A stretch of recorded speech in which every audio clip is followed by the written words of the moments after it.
Étudions à présent, plus précisément, la matérialisation de l'approche brutale du rapport de l'Occident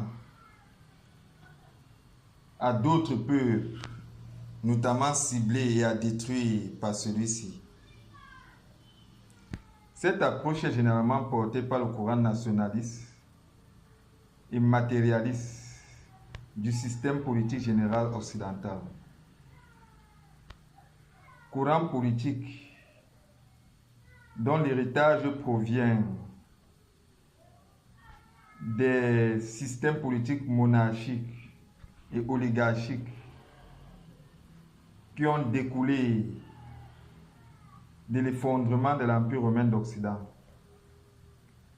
Ça n'est suivi la fragmentation territoriale de ce dernier en petits royaumes. Et c'est dans ces petits royaumes-là qui portent le courant matérialiste et nationaliste de la politique occidentale générale.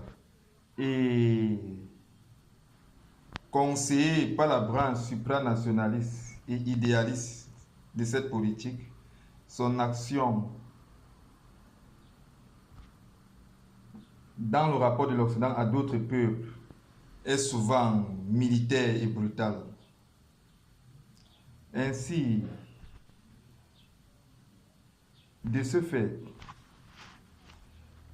l'approche par la brutalité contre les nations ciblées par l'Occident peut être ouverte, affichée ou encore déguisée et dissimulée. Comment s'exprime l'option ouverte de l'approche brutale de la diplomatie occidentale, portée ouvertement par le courant matérialiste et nationaliste de ces systèmes politiques? Eh bien, lorsque l'Occident rencontre une civilisation ou une nation militairement faible, dont il convoite les richesses naturelles, par exemple, la première intention occidentale est l'assujettissement par l'approche brutale et militaire de cette nation ciblée dont les richesses sont convoitées. Il s'ensuit une extermination ou une marginalisation des populations de cette nation ciblée par l'Occident. Si celle-ci ne représente pas un intérêt économique, humainement parlant, dans le processus, dans le projet de prospérité matérielle de l'Occident. Et si c'est le cas, les populations de cette nation vassalisées sont tout simplement réduites en esclavage. C'est par cette approche donc militaire et brutale que les Amérindiens ont été vassalisés, marginalisés et selon les endroits exterminés aux Amériques.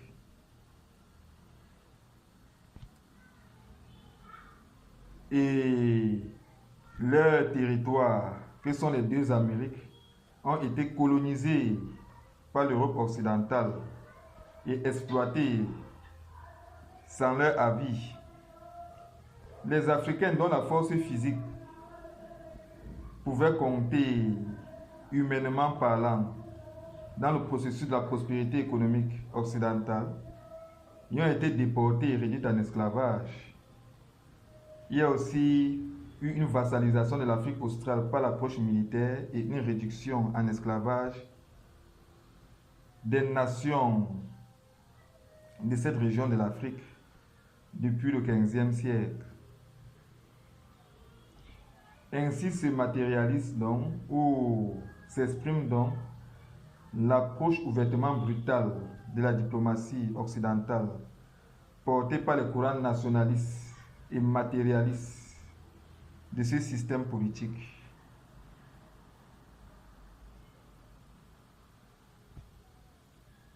Lorsque cette fois l'Occident cible une nation qui militairement pourrait lui résister et inverser même le rapport de force, par mesure de prudence, l'approche agressive et militaire montée par l'Occident contre cette cible est cette fois déguisée. Ici, le courant matérialiste et militaire, matérialiste et nationaliste du système politique occidental général, conseillé toujours par le courant supranationaliste et idéaliste, fabrique une menace et la monte contre la nation ciblée à détruire. C'est donc de manière déguisée que l'approche agressive de la diplomatie occidentale s'exprime, cette fois-ci. Ainsi, la nation ciblée ne réalise pas que derrière la menace militaire affichée qui se présente à elle, se cachent des manœuvres conspiratrices des politiques occidentaux.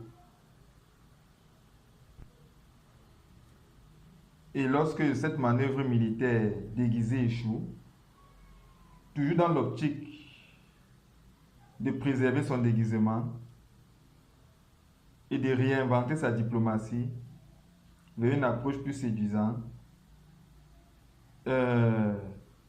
la menace suscitée contre la cible de l'Occident par celui-ci sera vite détruit par l'Occident lui-même. Ainsi, l'Occident se rachète rapidement auprès de sa cible, préservant ainsi son déguisement dans son approche agressive contre celle-ci. Cette approche a souvent été utilisée au cours de l'histoire contre la Russie tsariste et soviétique, dont les capacités militaires ont toujours été redoutables.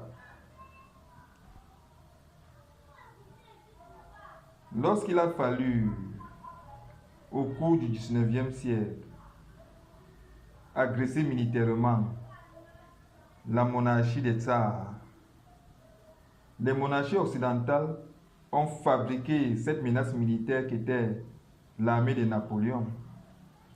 Les conquêtes militaires de Napoléon en Europe occidentale, très faciles, n'étaient rien d'autre que des manœuvres de concentration d'une puissance militaire d'ampleur continentale en Europe occidentale qui devait être plus tard montée contre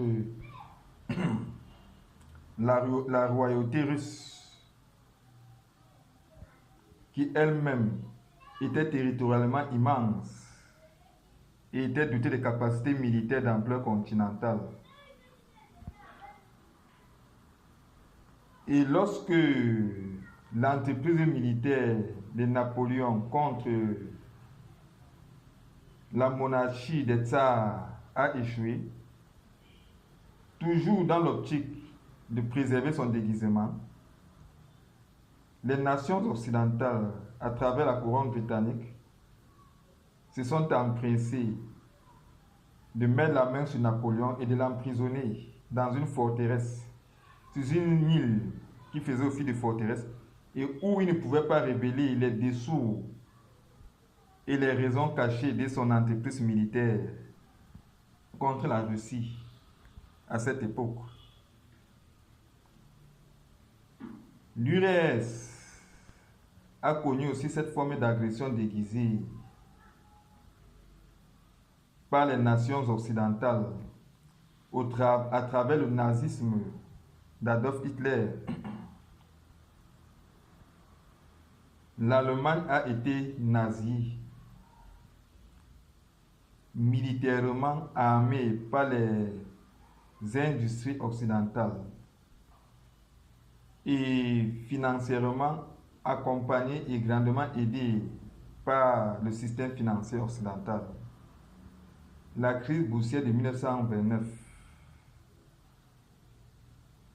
a appauvri la société occidentale dans son ensemble, mais a curieusement épargné les mouvements fascistes. Cette crise financière occidentale pourrait être perçue comme étant des manœuvres subtiles de concentration d'une puissance financière entre les mains de mouvements fascistes, puissance financière occidentale entre les mains des mouvements fascistes, afin de leur permettre de s'accorder la sympathie populaire occidentale et de ce fait de s'y consacrer une puissance militaire d'ampleur continentale qui devait être montée plus tard contre l'international socialiste dont le symbole était l'URSS.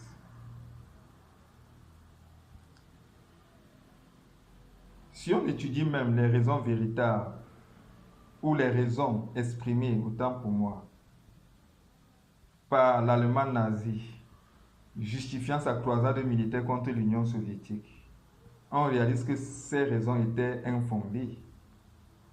L'Allemagne nazie disait réparer le tort et l'humiliation qu'elle avait subis durant la conférence de Versailles de 1920, je pense, qui soldait la Première Guerre mondiale. Mais c'est la France, l'Angleterre et les États-Unis qui avaient humilié l'Allemagne durant cette conférence. L'URSS était préoccupée par sa révolution rouge et socialiste. L'Allemagne nazie disait rechercher un vaste espace vital pour ce qu'elle appelait la race aérienne. Mais elle n'avait qu'à se concentrer militairement sur la France et l'Angleterre, à mobiliser tout l'arsenal militaire qu'elle avait mobilisé contre l'Union soviétique, contre la France et l'Angleterre, en vue de vaincre totalement ces nations. Elle aurait eu presque toute l'Afrique entière à elle toute seule comme vaste espace vital pour ce qu'elle appelait la race aérienne. Non, toutes ces raisons évoquées par l'Allemagne nazie n'étaient que des prétextes. La véritable raison justifiant le projet d'agression de l'Union soviétique était de détruire les Juifs et les Slaves, qui étaient clairement définis par les milieux capitalistes comme étant les vecteurs et le foyer de l'international socialiste, qui avait échappé au contrôle des milieux capitalistes lorsque Lénine s'était émancipé de ses tuteurs politiques occidentaux à travers la révolution russe du 25 octobre 1917.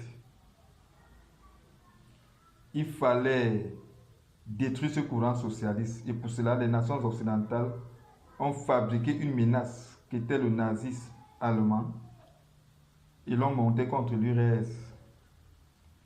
Et lorsque ce projet d'invasion et de destruction de l'Union soviétique a échoué, les nations occidentales, toujours dans l'optique de préserver leur déguisement, se sont empressés de mettre la main sur les dignitaires nazis et de les condamner lors des procès de Nuremberg. Prenant soin d'épargner subtilement des responsables nazis qui pourraient continuer par la suite à jouer un rôle dans la croisade du capitalisme contre l'international socialiste.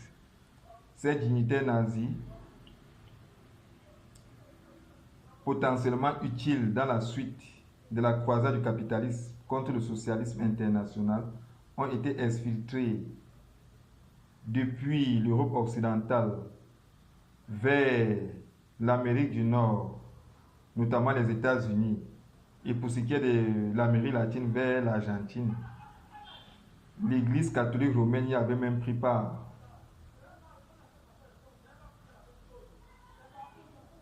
Telles sont les différentes méthodes brutales, affichées ou déguisées, adoptées par l'Occident dans l'optique d'évincer les nations qu'elle cible et qu'elle voudrait anéantir. Il faudrait déjà, au jour d'aujourd'hui, s'attendre à ce que, après l'approche brutale, par exemple, de la diplomatie occidentale contre l'État d'Israël à travers les méfaits du Hamas, ou encore contre la Russie à travers les méfaits du nazisme ukrainien,